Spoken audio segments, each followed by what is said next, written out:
pense qu'il n'y a pas de plus grand privilège que de parler de celui qu'on aime. C'est pour ça qu'on est ici, parce qu'il nous a aimés le premier. C'est pour ça qu'on peut parler de cet amour. On ne parle pas de notre amour, mais on va parler de son amour pour nous. Donc, un petit arrière-plan brief, c'est que je suis né à Montréal le 28 décembre 1948. Et j'ai eu une belle enfance parce que mon père, ma mère étaient là. J'ai une sœur plus vieille, une sœur plus jeune, puis un autre frère aussi après. Donc, ça a été un milieu, je me rappelle du chapelet en famille qu'on faisait. Là, on se mettait tout à genoux, je pense que c'était à 7 heures. Puis on allait à l'église à tous les dimanches. Mais ça s'arrêtait là. On me dit même, ma mère m'avait dit qu'un jour, on rendait grâce avant les repas, mais ça, je m'en souviens pas qu'on l'ait fait. Quoi qu'il en soit, je remercie le Seigneur d'avoir eu quand même une enfance normale. Et un jour, dans les années 1960, il est arrivé quelque chose de spécial chez nous. On restait à Montréal-Nord dans ce temps-là. Puis là, ma mère avait acheté un gros livre, ça d'épais rouge. C'était une Bible. Puis avec toutes sortes d'images dedans. Elle avait payé ça 35 $. Puis c'était tout dans les années 60, c'était un bon montant d'argent pour mon père qui faisait pas beaucoup.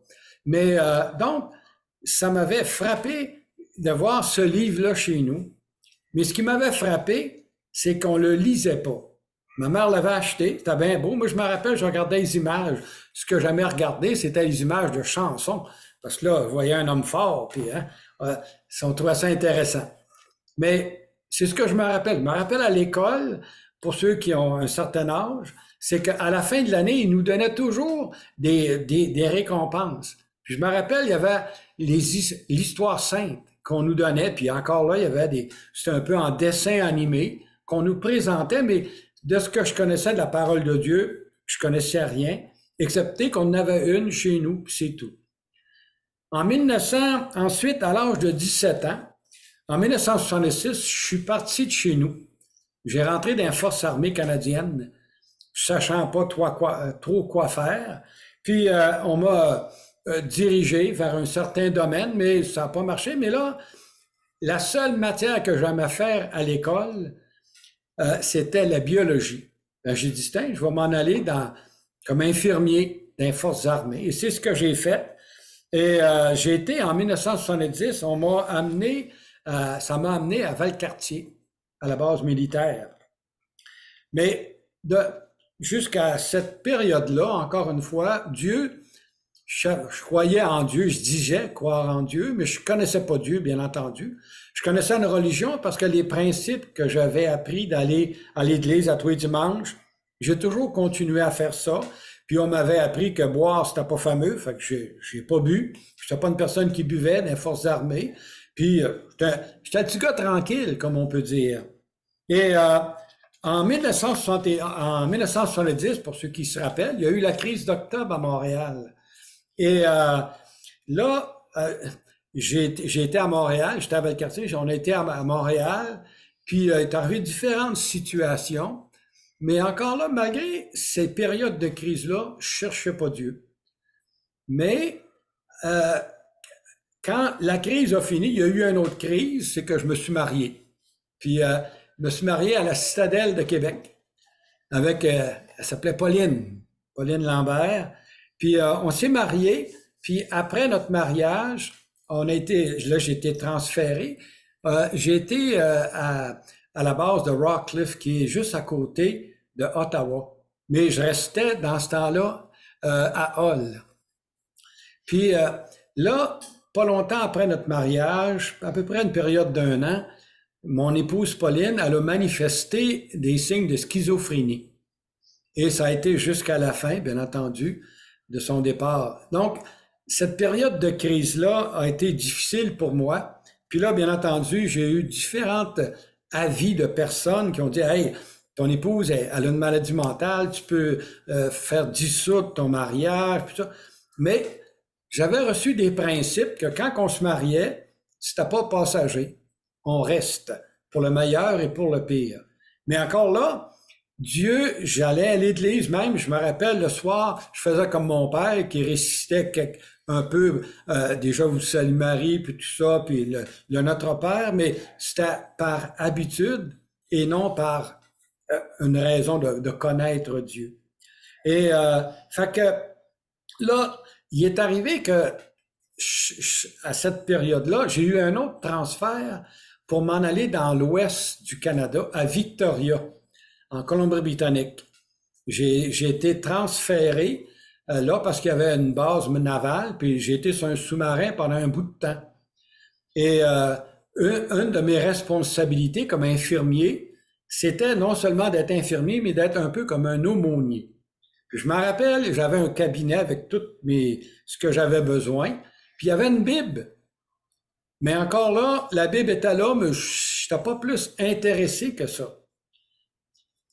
Une de mes activités que je faisais à cette époque-là, c'était, je faisais beaucoup de jogging. Et là, j'aimerais lire un verset dans Psaume chapitre 8 et le verset 4 et 5, qui dit ceci.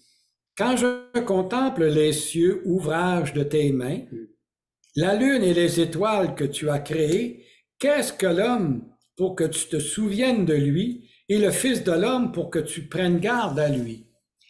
Et là, je faisais beaucoup de jogging, puis quand on est à Victoria, on voit les montagnes blanches dans l'État de Washington, puis la mer, puis tout ça. Puis là, je me disais, Raymond, quand là, es-tu capable de regarder le soleil? Pas capable de regarder le soleil, ça m'aveugle. Là, je me disais, si tu n'es pas capable de regarder le soleil, qu'est-ce que tu vas faire quand tu vas rencontrer Dieu? Tu ne seras pas capable. Tu ne seras pas capable d'être dans sa présence, c'est évident. Et ça me faisait penser. Mais à travers tout ça, la maladie de ma femme, sa schizophrénie, hospitalisation, tout ça, et tentative de suicide, je peux vous en parler, toutes des sortes de situations, mais à travers ça, j'arrêtais pas, on allait à l'église à tous les dimanches. Là, je suis rendu à Victoria avec les marins, puis ça boit, malheureusement. Il y avait la boisson, il y avait l'infidélité, tout ça, mais moi, je faisais rien de ça. J'étais le bon petit gars. Bon petit gars qui était spécial un peu, mais un bon petit gars qui connaissait pas Dieu. Mais là, à force de regarder à la création de Dieu, Dieu commençait à me convaincre de ce que j'étais. Parce qu'on ne peut pas apprendre à connaître Dieu sans apprendre à se connaître. La raison qu'on connaît Dieu, c'est parce qu'on a appris à connaître qui on était, des pécheurs perdus.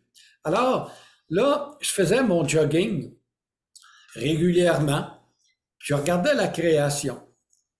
Mais, comme on dit, j'aurais pu passer des jours et des jours à regarder la création. Ça me montrait que Dieu est grand, Dieu est puissant dans ce qu'il fait.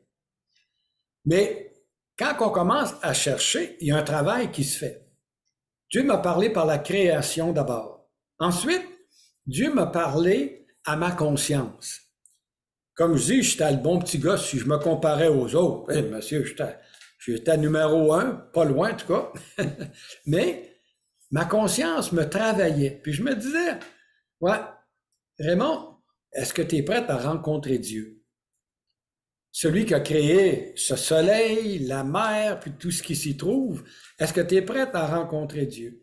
Bien entendu, ma réponse intérieure, c'était, je pense pas d'être prête. Mais ma conscience me travaillait. Puis à un tel point que, comme je vous disais, j'allais à la messe à tous les dimanches. Mais là, je voulais même plus aller communier. Parce que je me disais, je suis indigne. Comment aller communier? Tu sais, moi qui est un pécheur, je savais bien que je n'étais pas le gars parfait. Fait que ma conscience commençait à me travailler. Mais là, encore là, c'est une bonne chose quand on réalise que Dieu, c'est le Créateur, le Tout-Puissant, qu'on a une conscience qui se défend, comme il dit dans Romains, hein, qui nous montre ce qui est mal. Même si on ne connaît pas la parole de Dieu, la conscience est là. Maintenant, Dieu allait me convaincre par autre chose. Je travaillais, à un moment donné, je suis sorti du sous-marin que j'étais pour aller travailler à l'hôpital. Là, je travaillais à l'urgence. Puis les fins de semaine sur une base navale, en général, il y avait beaucoup d'actions. Ça se passait avec de la bagarre, puis toutes sortes de problèmes à cause de la boisson, bien entendu. Mais là, je travaille, j'étais là un lundi. Là, on se retrouve en 1974, au mois de septembre. Puis là, un petit peu avant peut-être, dans ces coins-là, fin août, début septembre. Puis là, dans mon travail, j'étais à l'urgence, puis c'est le lundi. Fait que le lundi, en général, les marins font la récupération. Fait que c'est assez tranquille. Puis là, une de mes activités, une de mes responsabilités, c'était de vérifier. Il y avait le département de la médecine, puis le département de la chirurgie. Puis j'allais visiter, faire une ronde pour voir si tout allait bien. Puis là, je vois quelqu'un, à un moment donné, qui est assis, un infirmier, qui est assis, qui a un grand livre. Il est en train de lire un livre. Puis c'est quoi notre réflexe quand on voit quelqu'un lire un livre? Ben, c'est quoi tu lis? Ben là, il dit, moi, je lis la Bible. Ah, tu lis la Bible, toi, un jeune comme ça? Pourquoi j'ai répondu comme ça? Parce que chez nous, la grosse Bible, comme je vous parlais, personne ne la lisait. Donc, ma conclusion, étant jeune, me disait, quand on est à la retraite, on n'a plus rien à faire, là, on lit la Bible.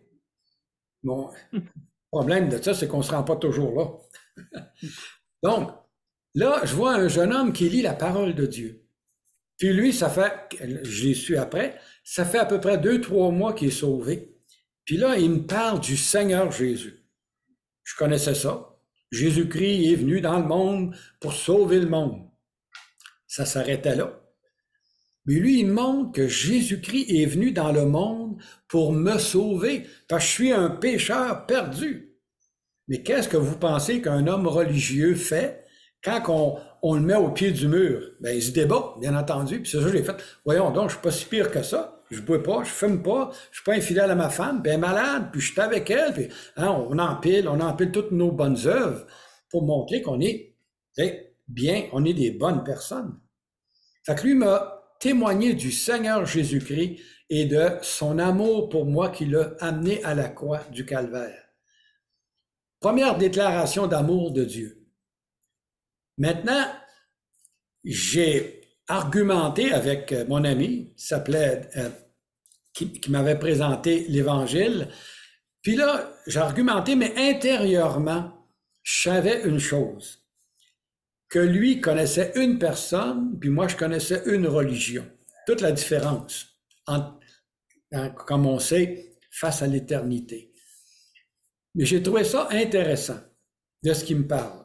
Fait que là, à la fin de notre conversation, il me dit, Raymond, il dit, si tu veux, on fait des réunions maison, des études bibliques dans une maison. Il dit, si tu veux venir, tu peux venir. Fait que là, j'ai dit, ben, je vais accepter. Fait que j'ai été à la réunion. J'ai trouvé ça très intéressant. Il y avait une belle atmosphère dans la maison. On était peut-être une vingtaine de personnes. Puis encore là, puis c'était spécial parce que c'était sur les jugements et il regardait dans le livre de l'Apocalypse. Mais ma conclusion, suite à tout ça, je me suis dit, eux connaissent une personne, mais moi, je ne connais pas cette personne-là. J'étais un ignorant. Je le disais pas, mais c'est ce que j'étais. Fait que là, je m'en vais chez nous.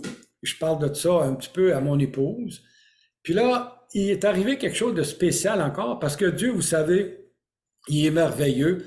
Puis il peut même arrêter une armée pour nous amener à lui. Fait que là, ce qui arrive, c'est que juste un petit peu avant que je rencontre ce militaire-là, ce qui m'a parlé de l'Évangile, il cherchait des volontaires pour aller en Allemagne, pour pouvoir faire un exercice militaire.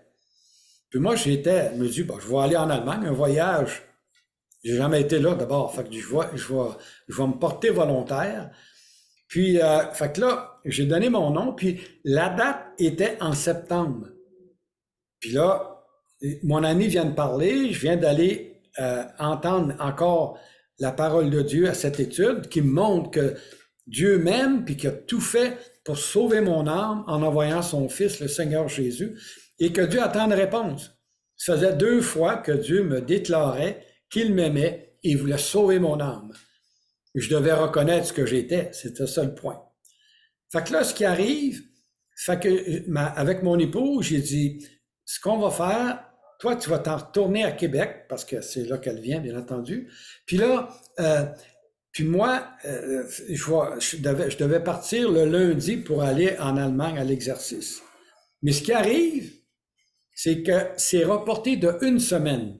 Comme dit, Dieu est capable d'arrêter une armée pour aller rejoindre. Fait que le groupe qu'on était, on n'a pas pu partir, ça a été retardé d'1 semaine. Fait que là, mon ami, il me dit, si tu veux, on fait encore une étude biblique, tu peux venir. Ben, je dis, c'est sûr, j'ai rien à faire. Là, ça a été retardé d'1 semaine. Fait que je m'en vais à l'étude à la maison, puis on a fait quelque chose de réellement particulier. On m'a donné un Nouveau Testament, gratuit, sans rien demander. J'ai trouvé ça tellement beau. Puis l'accueil, l'amour que les gens avaient. Puis comme on sait, hein, quand il y a une étude biblique, puis il y a quelqu'un qui vient qui n'est pas sauvé, qu'est-ce qu'on veut faire? Bon, on veut tout y parler. Fait que tout le monde voulait me parler. J'ai trouvé ça bien gentil. Mais ça fait tellement beaucoup dans la pensée qu'on ne retient pas grand-chose, mais je savais une chose. J'étais un ignorant et que Dieu voulait me parler. Il voulait me convaincre de ce que j'étais. 3e fois, Dieu me montrait qu'il m'aimait. 1 fois, mon ami à l'hôpital, 2 fois, donc, à cette étude maison. À la fin de cette étude, il y a un ami qui vient me voir, puis il dit, Raymond, il dit, si tu veux, je peux te visiter chez vous. Fait que là, j'ai dit, ben c'est sûr, j'ai du temps libre. Ça, c'est un mardi. Puis il dit, je vais aller te voir jeudi. J'ai dit, c'est très bien, vous pouvez venir. Il faut dire qu'à cause de la maladie de ma première épouse, j'ai vu des gens que quand leur vie tombait en morceaux, ben là, ils cherchaient un moyen de combler le vide que ça causait. Il y en a que c'est dans le sport, il y en a que c'est dans l'immoralité, la boisson, n'importe quoi, mais pourvu qu'ils comptent. Puis moi, mon épouse étant malade, souvent à l'hôpital, là, j'ai dit, je vais me trouver quelque chose pour un AB, pour utiliser mon temps. Fait que là, je disais, boire, ça donne rien. Je voyais tous les problèmes que les gens avaient quand ils buvaient. Fait que ce que j'ai fait, j'ai commencé un hobby que ça s'appelait les trains miniatures. Fait que là, j'ai investi beaucoup de temps, beaucoup d'argent dans ce domaine-là. Mais ça me gardait d'aller boire. C'est pas parce que c'est mal en soi. Je faisais rien de mal. C'est peut-être que je dépensais pas mal d'argent. Mais il y a une chose, c'est que là, j'avais une table avec beaucoup de ce AB-là dessus, avec un petit village, puis tout ça. C'était une bonne partie de ma vie, ça. Je passais beaucoup de soirées à faire ça. Fait que là, je me rappelle, le monsieur qui vient me visiter, c'est le 19 septembre 1974, un jeudi soir. Là, j'ai entendu l'Évangile 3 fois. Pas retenu grand-chose, mais je savais une chose, j'étais un ignorant. Et là, il fallait que j'en arrive au point de dire, je suis pas juste un ignorant, mais je suis un pécheur perdu. Alors, mon ami qui vient me visiter, si je vais vous visiter, quelle est la première chose que vous allez me montrer? Vous allez me montrer ce que vous aimez le plus à faire. Si vous aimez la pêche, vous allez me montrer vos lignes à pêche ou des photos de poissons ou quoi que ce soit. Ce qu'on aime, c'est ce qu'on va toujours parler en premier. Alors, la première chose que j'ai faite, c'est quand mon ami rentre chez moi, là, j'y monte ma table avec tout mon petit village, mes trains que j'ai mis, les petites maisons que j'ai faites avec la peinture. J'ai mis des heures dans ça. Je vais toujours me rappeler ce qu'il m'a dit. Il dit, tu sais, il dit, quand on a le Seigneur, on n'a pas besoin de ça. Ça m'a un peu comme pas mal arrêté. Parce que moi, je faisais ça pour m'empêcher de faire un paquet de folies. Puis là, il me dit, quand on a le Seigneur, on n'a pas besoin de ça. C'est comme dire à un alcoolique, ta bouteille, là, tu n'as plus besoin. Le Seigneur est suffisant. Fait que là, il s'arrête, puis il me parle. Car Dieu a tant aimé le monde qu'il a donné son Fils unique, afin que quiconque croit en lui ne périsse point, mais qu'il ait la vie éternelle.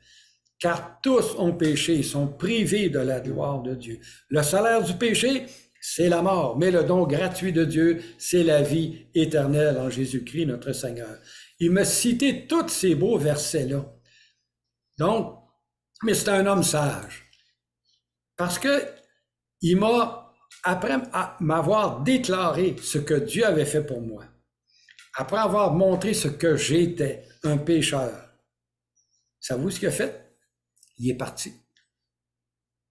Il m'a laissé entre les mains de Dieu. Ça, c'était la meilleure chose qu'il pouvait faire. Pourquoi? Parce que c'était entre moi et le Seigneur. Il n'a pas poussé pour que accepte le Seigneur. Là. Non, non, non. Il voulait que je comprenne que j'avais besoin de lui. Donc, je vais toujours me rappeler au 925 rue Esquimalt à Victoria, à l'appartement 4, je ne me trompe pas. Là, il est parti. Là, j'étais seul parce que mon épouse était partie. Donc, j'étais seul, mais je n'étais pas seul. Le Seigneur était là. Je vais toujours me rappeler, je me suis mis au pied de mon lit. Puis là, j'ai dit au Seigneur, oui, tu m'as convaincu. Premièrement, il m'a convaincu par la nature, qui était grand, qui était puissant, que je n'étais pas prêt à le rencontrer, à ma conscience de ce que j'étais, un pécheur, et enfin, par sa parole qui m'a montré le chemin du salut. Il y avait juste un seul chemin. Jésus-Christ, on le sait, il est le chemin, la vérité et la vie. Nul ne vient au Père que par lui. Et lui seul. Donc, j'étais devant cela. Et là, au pied de mon lit, j'avais une réponse à donner. Ça faisait 4 fois là, que j'entendais. Puis la parole, la bonne nouvelle du Seigneur Jésus, du pardon en Jésus-Christ, le sang qui nous lave et purifie de tout péché. Mais c'est bien beau savoir tout ça, mais qu'est-ce qu'on fait avec ça? Et c'est pour ça que je suis tellement heureux de déclarer que le 19 septembre 1974, j'ai mis ma confiance dans le Seigneur Jésus comme le seul moyen de salut. Lui seul pouvait laver tout mon péché et me rendre prêt pour l'éternité. Je me souviens, celui qui m'avait amené l'Évangile la première fois, il m'avait dit un jour, avant que je vienne à lui, il dit, Raymond, quand tu vas accepter le Seigneur, tu vas voir tout différemment. Je ne comprenais pas ce qu'il voulait dire, bien entendu, mais c'est vrai que quand j'ai accepté le Seigneur, je voyais tout différemment. Parce que là, je connaissais celui qui avait créé ces montagnes, il avait créé le soleil, qui avait tout créé. Je le connaissais maintenant comme mon Seigneur et mon Dieu, et celui qui m'avait donné la vie. Oui, et vous savez, quand je regarde ça, j'ai un regret. Puis je pense que tous ceux qui sont sauvés vont dire la même chose, pas l'avoir fait avant. Combien de temps perdu, de vie gaspillée. Mais quand j'allais accepter le Seigneur, c'est donc merveilleux. Quel bonheur de marcher avec lui. Fait que ce qui est arrivé, bien entendu, là, j'accepte le Seigneur. Je ne sais pas ce qui va arriver, là. Je savais que je l'avais reçu et j'ai bien dormi. Hein? On dort donc bien quand on sait qu'on est sauvé. Je me suis couché. Le lendemain matin, je suis sorti, puis là, mon langage venait de changer. Là, je parlais plus de train, des petits trains, puis de toutes sortes de choses qui vont avec ça. Mais je parlais de quelqu'un. J'avais une soif de connaître Dieu. Je voulais en rendre témoignage. Fait que c'est pas... Là, je suis parti en Allemagne, dans le voyage. Puis là, je venais d'être sauvé. Fait que c'est Dieu là, qui était au contrôle. Puis comment Dieu a changé mes paroles. Puis là, bien entendu, mes compagnons de travail, puis tout ça, les autres militaires, ils disaient, Raymond, là, il vient de sauter un peu, là. Hein? Puis là, je me rappelle même d'avoir été au théâtre, puis regarder un film, puis à un moment donné, il y avait une situation immorale. Je me suis fermé les yeux, puis j'ai dit, hop, qu'est-ce qui se passe là? Je ne suis pas retourné après, mais pour montrer que Dieu changeait, il faisait un travail dans ma vie et que j'étais content. content de connaître le Seigneur Jésus. Oh, quel bonheur de le connaître, l'ami qui ne saurait changer. Et ça fait depuis 1974 je suis sauvé. Et aujourd'hui, j'ai 74 ans. Et je trouve ça beau, ça va bien ensemble, que le Seigneur a fait cette œuvre dans ma vie. L'année prochaine, 50 ans, par la grâce de Dieu. Et tout ça à cause qu'un jour, j'ai vu ce que j'étais.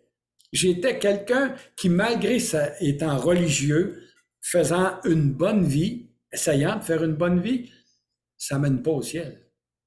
La seule chose que je pouvais faire, c'est de croire dans l'œuvre du Seigneur Jésus, mort à la croix pour mes péchés. Combien j'aime toujours penser à ces quelques paroles, hein? Christ est mort pour moi. C'est juste ça qu'on a besoin, que Christ est mort pour nous réaliser la repentance. Je me suis détourné de mon péché, de mes péchés, pour me tourner vers lui. J'ai confessé mon péché, que j'avais péché contre lui, et que maintenant, je puis marcher avec lui, à cause de lui et pour lui. Qu'est-ce que Dieu a fait? Eh bien, Dieu m'a soutenu. Pendant plusieurs années, ma chère épouse Pauline, eh bien, elle est partie en 2010, après beaucoup de difficultés, mais le Seigneur a toujours été là. Pendant près de 40 ans, je l'ai connu en 1970, puis elle est décédée en 2010.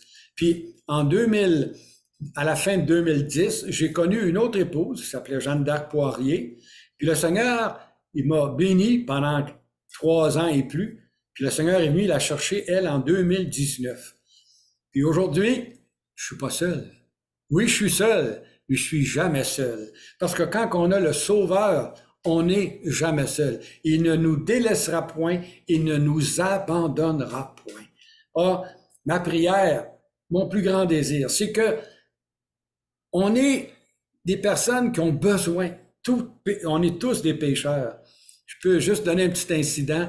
Je me rappelle, je visitais dans les années fin 70, début 80 avec un frère qui, on allait sur les bateaux au port de Québec, puis on annonçait l'Évangile. Puis, je me rappelle que lui venait d'un milieu tout à l'envers, de drogués, puis de toutes sortes de choses. Puis moi, le bon petit gars, religieux, puis là, je disais souvent aux marins, je dis, regarde, lui, avant d'être sauvé, c'était un bum. Puis moi, avant d'être sauvé, j'étais un bon petit gars. J'ai dit, t'es sûrement entre les deux, hein? T'as besoin d'être sauvé, toi aussi. Ah, c'est merveilleux d'être sauvé, d'être joyeux dans le Seigneur. La joie de l'Éternel sera votre force. Donc, pour ceux qui m'écoutent, n'attendez pas. N'attendez pas non, aujourd'hui, la Bible dit, c'est le jour du salut. Moi, je remercie le Seigneur qui m'a gardé jusqu'à aujourd'hui, qui m'a gardé pendant tant d'années. Quand je regarde en arrière, Dieu m'a gardé tant de fois. Pourquoi? Pour dire qu'il est vrai, qu'il est juste, qu'il est saint, qu'il veut vous sauver. Et c'est ma prière. Je prêche l'Évangile, j'ai l'impression que ce que je suis en train de faire, mais j'aime ça. Donc, que le Seigneur vous bénisse et que vous puissiez réaliser que quand on met notre confiance dans le Seigneur Jésus, on n'est jamais déçu. Je peux vous le garantir. Ça va vous faire bientôt 50 ans et je peux vous dire, lui est fidèle malgré mon infidélité. Que lui en reçoive toute l'honneur et toute la gloire. Amen.